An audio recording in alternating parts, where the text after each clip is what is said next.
As the Gummi ship travels from Traverse Town down the connecting junction to the Olympus Coliseum, the Heartless, once thought to be nothing but mindless primal beasts, somehow have the cognitive function to pilot spacecrafts and attack the ship as it flies along with their own ships. The Gummi ship is equipped with lasers and missiles to dispatch these enemies, but if they didn't pose enough of a threat, the Gummi ship must also dodge incoming obstacles, such as inexplicable giant rings that take up half the screen and don't move. You might hypothesize that these obstacles are debris from other worlds destroyed by the Heartless, but if that's the case, why are hula hoops and square panels the only things that survive? As Sora and the others reach the end of their flight path, their next world comes into view from afar, inching ever closer to the weaponry you might still be firing directly at it until the on-screen prompt gives you the option to disembark, logically laying waste to the denizens of that world, but nobody really seems to care. By the way, I was 9 years old when I first played Kingdom Hearts, and every time I reached a new world and it said disembark, I thought that was the name of the place I was going, and I found it weird that every world had an area named that. I was dumb. Stepping off the ship leads our fateful trio to the Coliseum gates, where the mighty Olympus Coliseum towers above them. Upon entering, a small, fat goat midget is looking over what appears to be a bulletin board, clearly immersed in his work.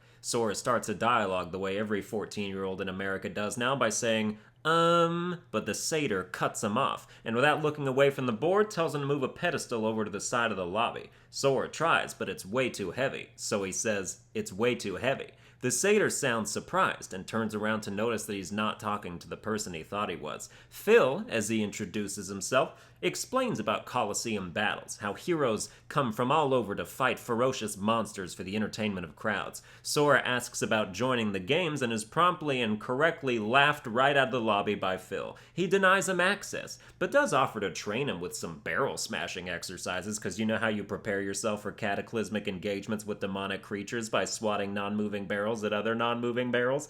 There's a real depth of experience to be had there. Sora does the pointless training, and Phil expresses surprise at how capable he is. Sora, posturing, says it looks like he's ready for the games, to which Phil immediately shuts that shit down. Sora's like, "Why not?" And Phil replies, "Two words! You guys ain't heroes!" As a consolation, Phil teaches Sora the Thunder Spell, because he would know how to do that somehow. So the group leaves all dejected-like, and Sora's face is the most retarded-looking kind of mad I've maybe ever seen in a video game, when a mysterious off-screen voice says, "Bit of a stubborn old goat, wouldn't you say?" And Donald's like, "Here I am!" or whatever the fuck, and it's Hades, Lord of the Underworld, antagonist of Hercules, and with a familiar voice recognized as one of the same ones from that roundtable villain gathering in the last chapter. Hades offers Sora a pass to enter the games, no strings attached, but we all know there's gonna be strings attached. They go back into the Coliseum lobby and show the pass to Phil, who asks where they got it, gets no answer, and doesn't seem to give a shit. He's basically like showing your obviously fake ID to a bouncer, and then the bouncer knows it's questionable, just lets you in anyway. I mean, when you consider the fact that he's letting a 14-year-old kid fight monsters in what is basically a gladiator arena, you'd think they'd enforce their restrictions with an attitude a little more stern than, fine, whatever. And so the games begin. Surprise, surprise, the group is fighting Heartless in every round. Phil prefaces the group entering the tournament by saying some, and I quote, "real weirdos signed up for the games," which is a lineup I would have loved to have seen. Just different groups of Heartless patiently queuing in between red velvet dividers, signing their team names up with their clawed hands. Yes, they have team names like Heat and Freeze or Shadow Stalkers. I mean, who came up with the names? Are we saying the Heartless are not only capable of flying spaceships and standing in line at Coliseum lobbies, but also coming up with team names? If they're such an intelligent species, maybe we should be thinking twice about eradicating them. That's all I'm saying. After about the fourth round or so, a quiet, slightly menacing person walks past Sora towards the arena. He's got blonde, spiky hair, wielding a bandaged sword about the size of California. Phil comments on how tough he looks, but it's not time to fight him just yet. After a couple more rounds against groups of Heartless with code names, I swear it's like I'm killing the fucking Power Rangers every time, a cutscene begins with Hades talking to that California sword wielder from before. He tells him that Sora is his next opponent and to take him out. The blonde is like, "What, bitch, you scared of a kid, bro? That ain't chill. I'm only supposed to kill Hercules, but you trying to alter the deal while I pray you don't alter it any further right now?" But Hades convinces him he has to fight him to get to him, and I guess the dude is like, "Well, alright, I mean, I didn't plan on murdering any children today, but what can you do about fate, you know?" Finally, the match between Sora and Cloud begins. He's definitely the trickiest enemy Sora has yet to face. He consistently charges back and forth across the arena with these forward dash attacks and uses the absurd length of his bandaged sword to his advantage. Why is it bandaged? I never played Final Fantasy, but Cloud's sword just looks like a mummy ejaculated on it. The way you can jump over his dash attacks has just got to be infuriating for Cloud. Like, imagine you're fighting a 14-year-old boy and his dumbass clown shoes are hopping over all your attacks. I mean, I might go postal.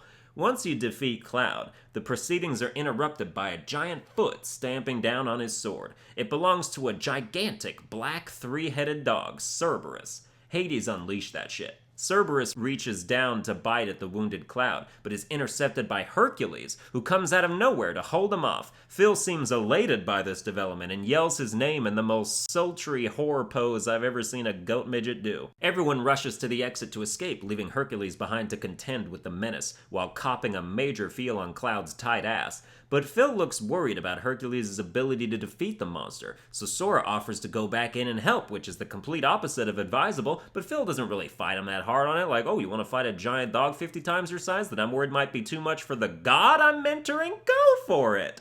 Sora steps in, and Hercules runs off carrying Cloud, leaving Sora, Donald, and Goofy to fight the beast on their own. Cerberus has a neat little assortment of attacks, none of which seem to really activate based on your proximity to him. He's content to bite walls and shoot fireballs at empty air and even at his own other heads, no matter where Sora and friends happen to be at the time. Damage can only be done to Cerberus by attacking his heads, because I guess his body is invincible somehow, which is boss logic that I've never understood in video games. Like, a boss can have weak spots, sure, and should, but I should also be able to whittle him down by smacking his asshole a certain number of times if I want to. Maybe that's my prerogative and just how I like to deal with my enemies. You're gonna prevent me and say, no, you can't attack my asshole? That's not fair. How intensely could you have trained your asshole that would make it impervious to my attacks? What kind of extenuating circumstances of discipline does that require? How do I train my own asshole so it can survive a beating? Not that I frequently place myself in situations where that would help. Anyway, shut up.